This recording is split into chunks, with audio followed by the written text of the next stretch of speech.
Assalamualaikum warahmatullahi wabarakatuh. Perkenalkan, nama saya Toto Sutito dengan NIM 41236606.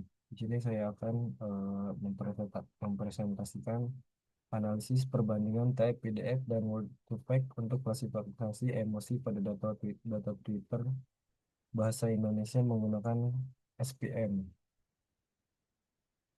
Baik, eh,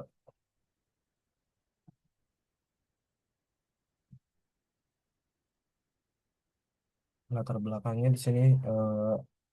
Ledakan data teks, pertumbuhan pesat media sosial seperti Twitter menghasilkan volume data teks yang sangat besar. Lalu sumber opini publik, data ini menjadi sumber daya berharga untuk memahami sentimen dan emosi publik. Lalu analisis emosi, subbidang dari analisis sentimen yang bertujuan untuk mengidentifikasi emosi spesifik, seperti marah, senang, sedih, dan lain-lain dari data teks.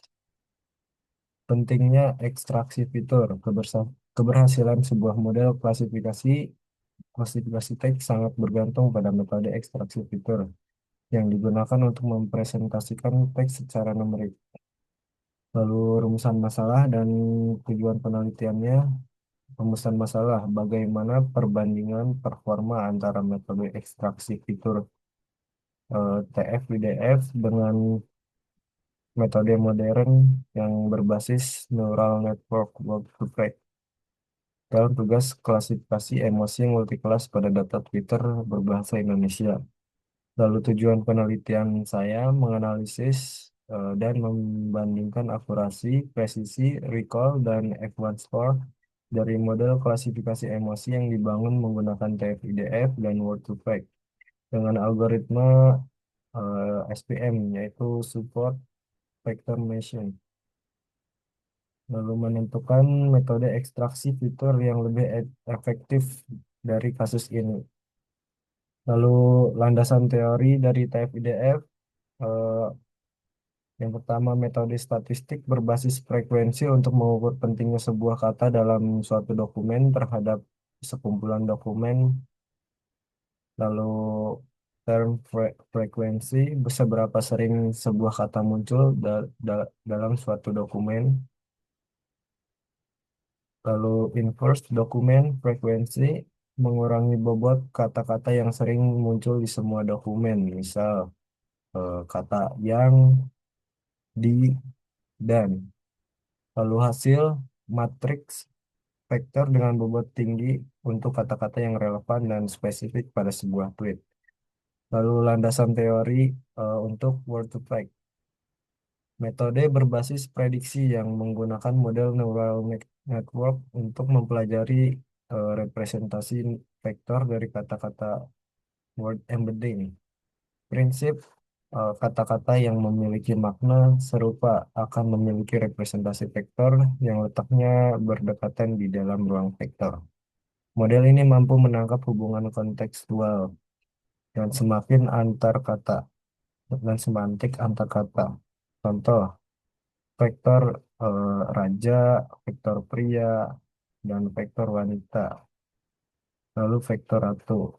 Dan hasilnya vektor padat atau dense vector untuk setiap kata.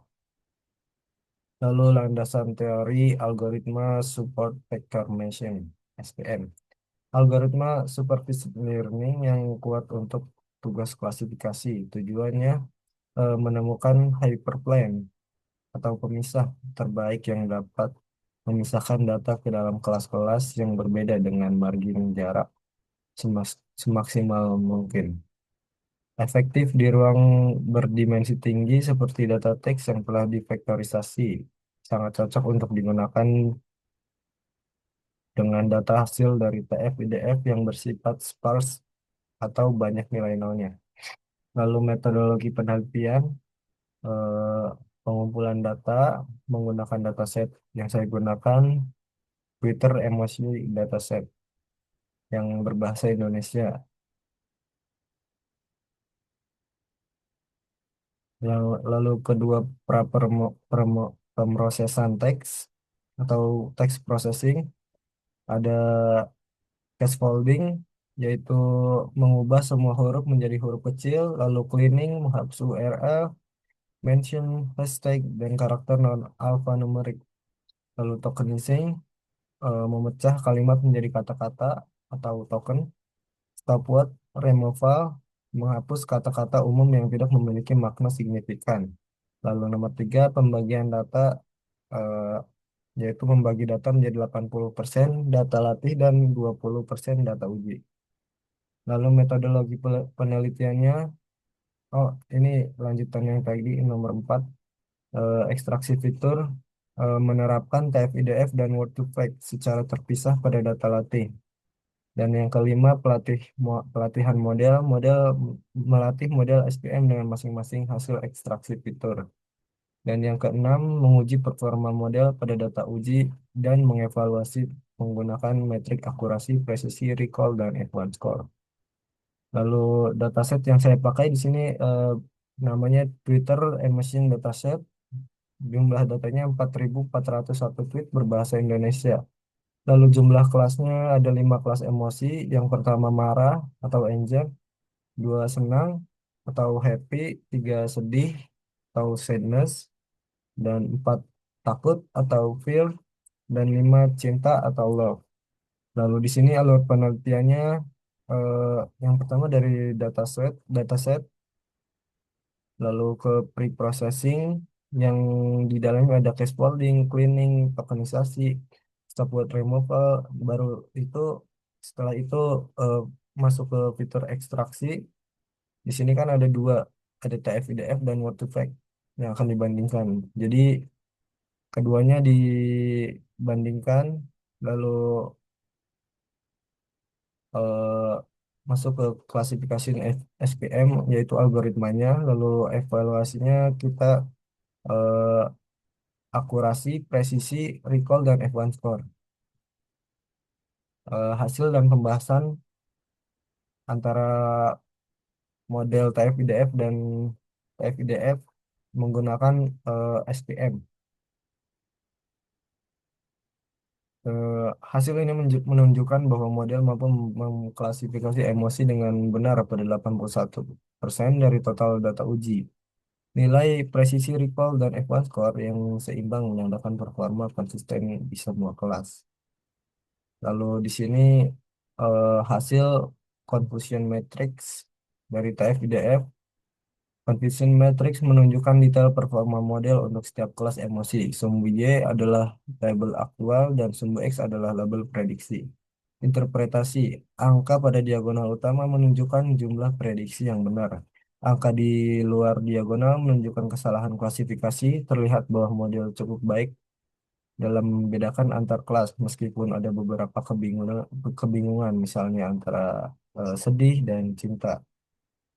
Lalu hasil dan pembahasan model Word2Vec menggunakan algoritma SPM.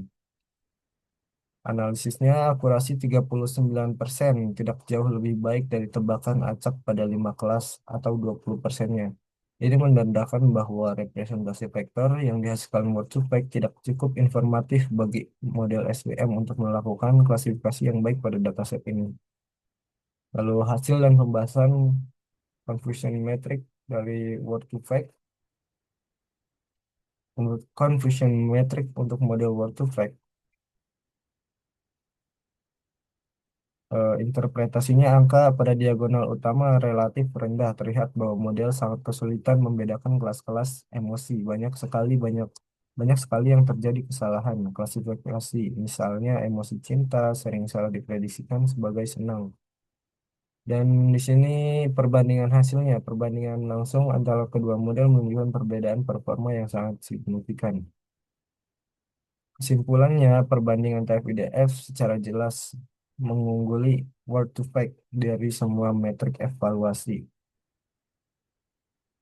Lalu kesimpulannya, metode ekstraksi fitur TF-IDF dengan klasifikasi SPM berhasil dengan akurasi 81%, menunjukkan performa yang sangat efektif untuk tugas klasifikasi emosi pada dataset fitur ini.